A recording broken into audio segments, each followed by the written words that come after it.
Hello and welcome to DIGITALMEDBOARD. Now we are going to discuss about the histology of respiratory system. Let's have an overview of the respiratory system. We begin with the trachea, which has a wide lumen. Then the bronchus, which has a narrower lumen. And the bronchioles have the narrowest lumen, with the alveolus having the smallest lumen of all. A boundary line which separates the conducting pathway from the respiratory pathway. In the conducting pathway, air is transported without respiratory gas exchange. In the respiratory pathway, the air is conducted for gas exchange beginning at the alveoli. The conducting pathway includes the trachea, the bronchus, and the terminal bronchioles. When discussing the respiratory system, we start with the respiratory bronchioles, with respiratory gas exchange beginning at the alveoli. A useful mnemonic to remember: AAA, which stands for alveolar duct, alveolar sacs, and the alveoli. Now, at first, we begin with the hyaline cartilage. Hyaline cartilage simply terminates at the level of the bronchus. Next, goblet cells, which produces mucus. Excess mucus can obstruct airflow due to narrow bronchial lumen, which also terminate at the bronchus. Then ciliated cells. Ciliated cells continue to the respiratory bronchioles,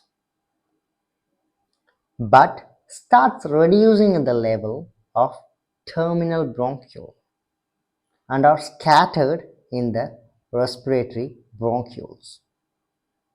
These cilia helps moving serous liquid in the deeper regions, compensating for the absence of mucus secreting cells.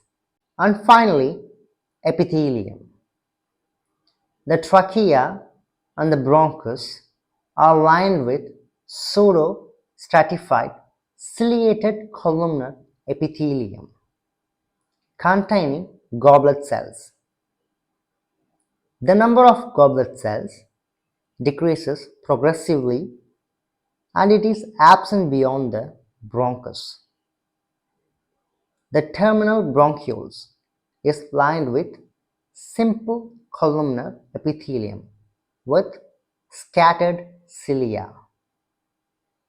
The respiratory bronchiole is lined with simple cuboidal epithelium, also with scattered cilia. The alveolus contains thin type 1 pneumocytes, which is simple squamous epithelium, which facilitate respiratory gas exchange. Type 2 pneumocytes, which is granular cuboidal cells, are also present in the alveolus. These cells synthesize and secrete pulmonary surfactant, which coats the alveolar surface. However, type 1 pneumocytes dominates the alveolar epithelium.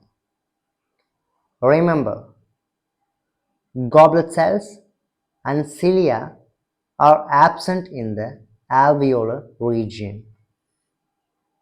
Now moving on to the histological slides. The terminal bronchiole is further divided into respiratory bronchioles. The surface covering the respiratory bronchioles consists of lung alveoli. Careful observation is essential to identify the lung alveoli. Remember, terminal bronchioles have thick walls compared to the thin walls of the respiratory bronchioles. A key distinction is that the terminal bronchioles have regular and uninterrupted walls, while the respiratory bronchioles have irregular and break in the walls, which is connected to alveoli. Respiratory gas exchange occurs in the respiratory bronchioles. The terminal bronchiole transition into the respiratory bronchiole, which then continue as alveolar duct and alveolar sacs. Alveolar sacs are the collection of multiple alveoli within a single chamber. The differentiation between the terminal bronchiole and the respiratory bronchiole is the cell type, which can be easily found in a microscope. The cuboidal cells are common in respiratory bronchiole, which have a less cytoplasmic space at their apex compared to the columnar cells, which is common in the terminal bronchiole, which have more cytoplasmic space from the nucleus to the apex. These can be found with high magnification. The question is asking about the arrow marked region. You will notice that the arrow marked region is none other than the option B, terminal bronchiole, which is the correct answer. That's the end of the session. If you found this video helpful, don't forget to like, share and subscribe to Digital Medboard. Got questions? Drop them in the comments below.